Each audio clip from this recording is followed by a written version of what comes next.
Hello, this is Tim Congdon, Chair of the Institute of International Monetary Research at the University of Buckingham. This is the start of 2026. It's the first monthly video of this new year. I often review monetary developments around the world, and at the start of the new year that might seem very sensible, but this time I want to focus on my own country, which is Britain, and I want to talk about its public finances and give a kind of a very long-term, the French called tour d'horizon of it's relevant to all countries, what I'm about to say.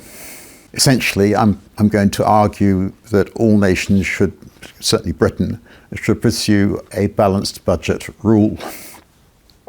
Okay, now my starting point is an article last October by the newly appointed director of our National Institute of Economic and Social Research. This is Professor David Aikman. He had this article in the Financial Times where he said he was worried about large and unavoidable spillovers between fiscal and monetary policy.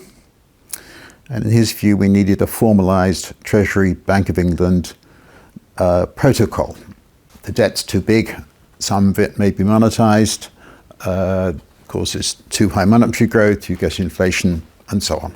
And again, just to Aikman's final sentence ran, but with debt to GDP at record highs, public debt to GDP at record highs, the longer term challenge remains. Without tackling that, the drift towards a situation where fiscal pressures dictate monetary policy, and with it higher inflation, will be hard to resist. Okay, well, let's first of all look at Britain's debt to GDP ratio going back about 50 years.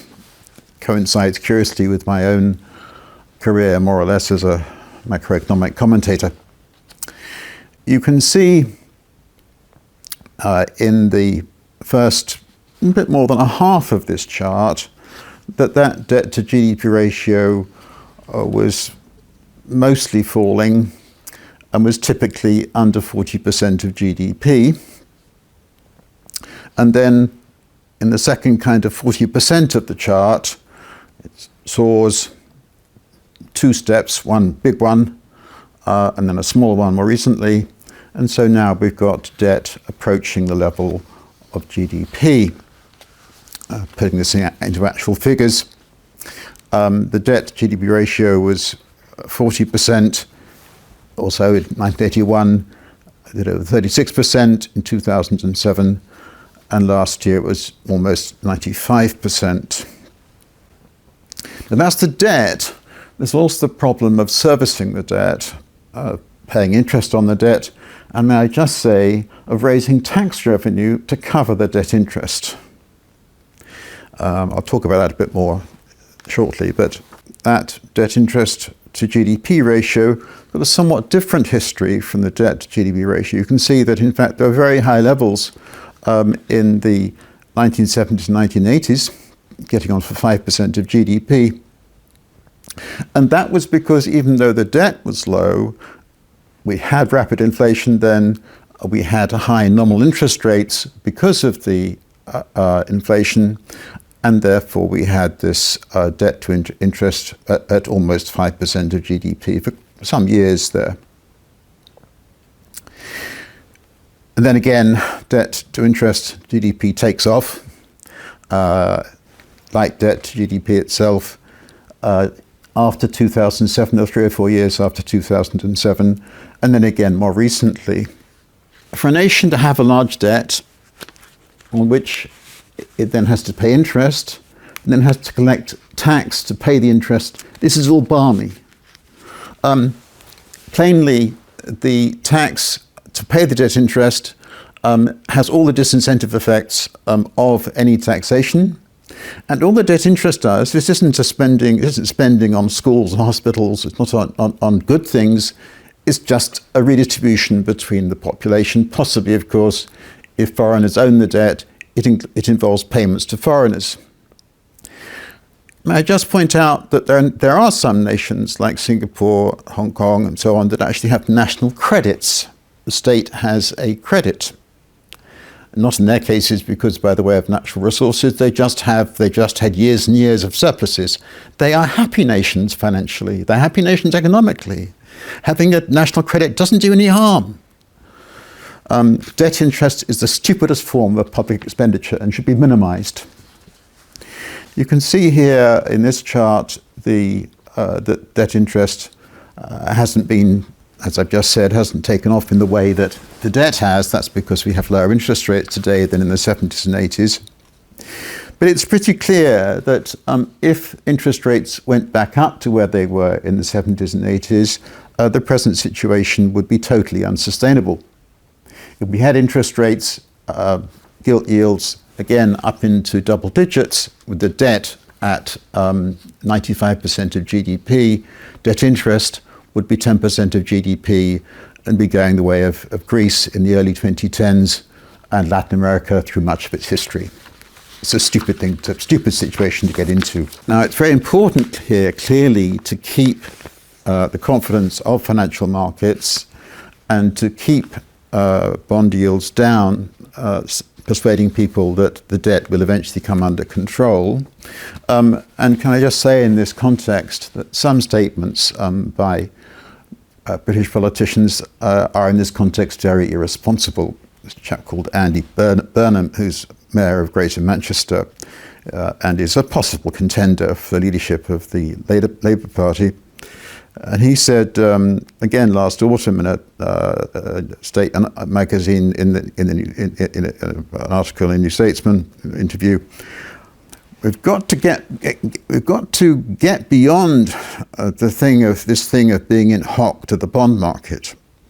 He said Labour Party should form a coalition pact with Jeremy Corbyn, the previous leader.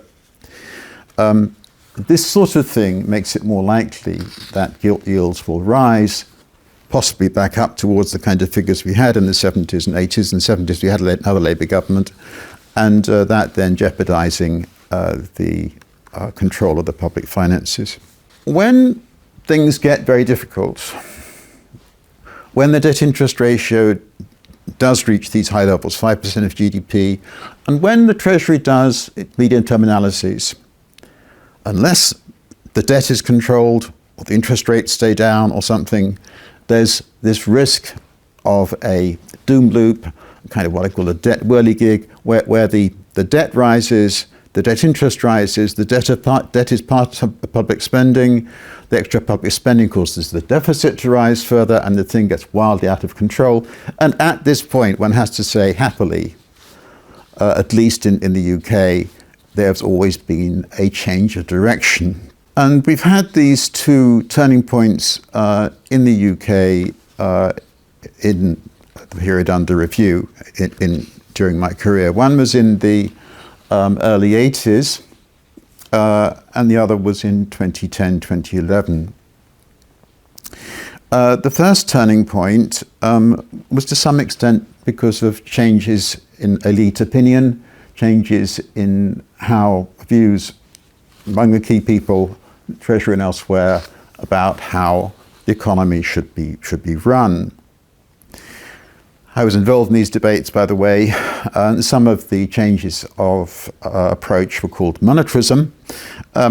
Anyway, there was a commitment to medium-term financial solvency for the state in something called a medium-term financial strategy, which I'd advocated, and this was in the 1980 budget.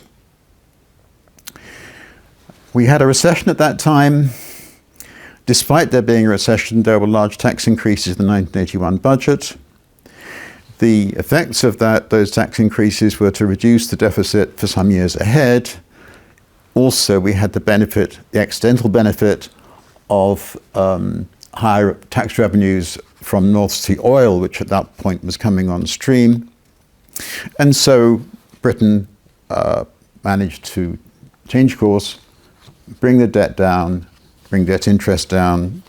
And indeed, in the late 1980s, there was a period of 3 or 4 years when the debt to GDP ratio was falling sharply. In the 1988 budget, Nigel Lawson announced a balanced budget rule, and this in fact prevailed for the rest of that government from 1988 to 1997. I was a sort of informal advisor of that government, something called the Treasury Panel, from 1992 to 1997. Official decisions, like all decisions, reflect what people believe, and there is a big debate here. There is a debate between the advocates of sound finance, which include me, and the advocates of what's called Keynesian fiscalism, Keynesian fiscal fine-tuning. In my view, decisions on government finances should be set within a medium-term context to maintain the solvency, the sustainability, the viability of public finances indefinitely for decades to come. And this should be protected in practical terms by a balanced budget rule. It's the simplest way of putting it, and it's easy enough for people, including non-economists, to understand. The alternative view, widely held, I'm afraid, among the economics profession, is that decisions on the government finances should be determined by the state of the economy in this sense, that when there's high unemployment, there should be increases in the budget deficit, allegedly to boost demand, and when there is a strong economy, then the budget deficit can be reduced. And in practice, what tends to happen with Keynesian textbook fiscal fine-tuning is for the deficits to keep on trickling away, getting bigger and bigger, because everybody says they want to persuade people how nice they are. They say always that unemployment is too high. This is really the key debate, and it just goes on throughout all of these decades I'm talking about. Just to recap on what happened in the Conservative government from 1979 to 97, we had the medium-term financial strategy all through that government, and in the 1980s, we had most of the 1980s, that was to reduce the deficit, balanced budget rule from 1988, and you can see in this chart that that did lead to a period of control of the debt, and this was the result of pursuing those policies of sound finance and rejecting Keynesian fiscal fine-tuning. There was only change of government in 1997, and the new government was aware of the success of these policies, even though they're very controversial and opposed by most British economists. The 1981 budget, by the way, was a huge protest against it by 364 academic economists, including, by the way, a number of former chief economic advisors of the government, saying it would lead to endless depression and the like. It didn't, but anyway, the majority of British economists wanted the budget to continue to be on these Keynesian lines. Anyhow, 1997, there was a so-called new Labour government, and Gordon Brown was Chancellor of the Exchequer from 1997 to 2007.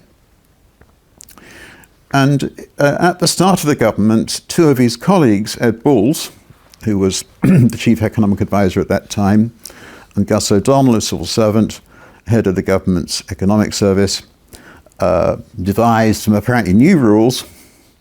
There's a golden rule about balance on current expenditure, and then a sustainable investment rule, which said that capital spending shouldn't be so high as to raise the net debt to GDP ratio to more than 40%, kind of entrenching this kind of 40% figure, apparently.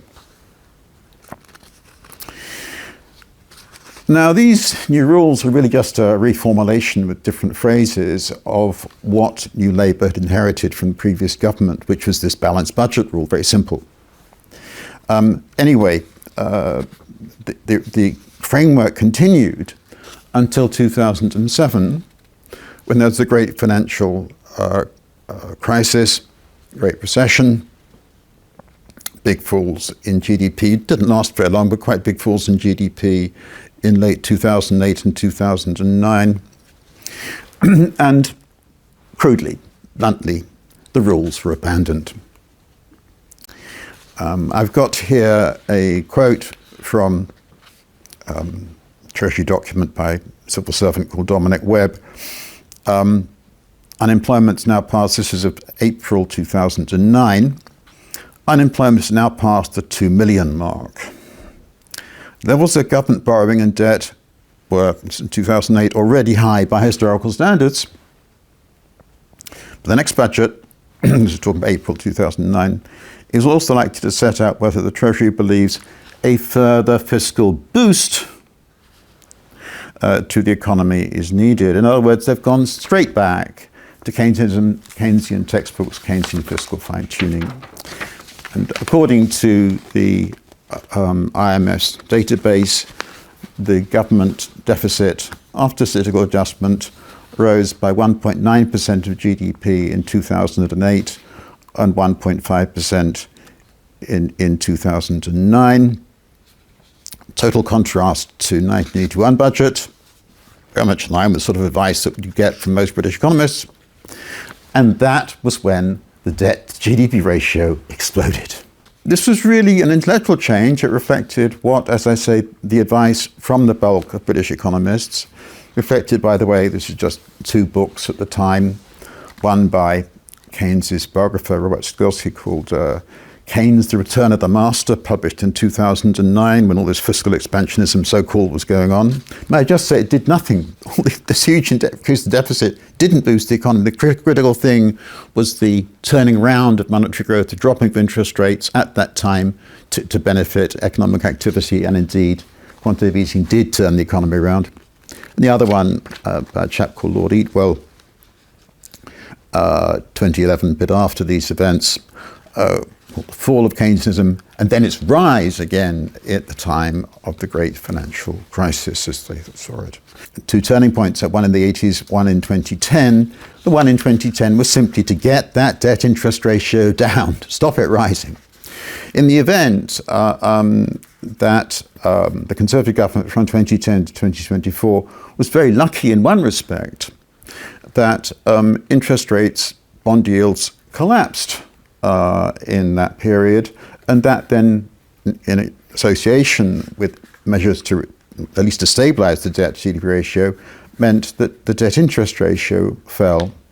Unfortunately, we then, of course, come to the more recent past. Nobody could have foreseen the COVID epidemic of 2020. But that too had a devastating effect on the public finances.